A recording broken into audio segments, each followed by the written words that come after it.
ప్రభు అయిన యేసుక్రీస్తు నామంలో మీకు సమాధానం కలుగునుగాక. షలోం. 128వ కీర్తన 2వ వచనము. నిశ్చయముగా నీవు నీ చేతుల కష్టార్జితము అనుభవించెదవు. అర్థమేంటో తెలుసా ప్రియులారా? చాలామంది వారు ఉదయకాల సమయంలో నిద్ర లేచినప్పటి నుండి సాయంకాలం నిద్రపోయేంత వరకు ఎంతో ప్రయాసపడి కష్టపడి ఎన్నో ఇబ్బందులు పడి అనేక మంది దగ్గర ఆఫీస్లో కానివ్వండి, పని ప్రదేశంలో కానివ్వండి, ఎన్నో సమస్యలను ఎదుర్కొని కష్టపడి సంపాదించినటువంటి ధనము అనుభవించలేనటువంటి దౌర్భాగ్యపు స్థితిలో ఉన్నారు.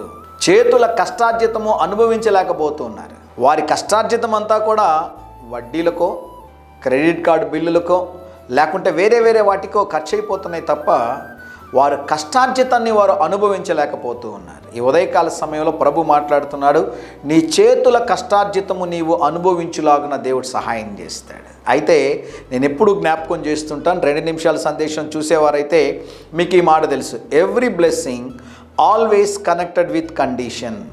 మీ కష్టార్జితము మీరు అనుభవించాలి అంటే యెహోవా యందు భయభక్తులు గలవాడు ఇలాగూ ఆశీర్వదించబడను.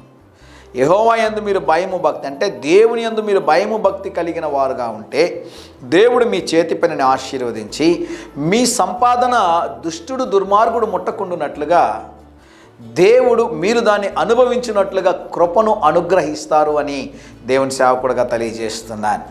నీకు మేలు కలుగును, భయపడొద్దండి. నీవు ధన్యుడివి, నీకు మేలు కలుగునని దేవుడు వాగ్దానం చేస్తున్నాడు.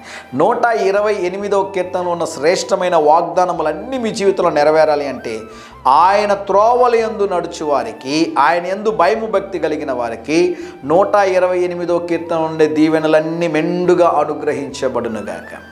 ధైర్యంగా ఈ దినాన్ని ఎదుర్కోండి. దేవుని సన్నిధి మీకు తోడుగా వచ్చునుగాక. ప్రియ పరలోకపు తండ్రి, ఈ దినం మా ప్రియులు తలపెట్టుచున్న కార్యములు అన్నిటిలో జయమును అనుగ్రహించుమని యేసు నామములో ప్రార్థిస్తున్నాము తండ్రి. Amen, amen.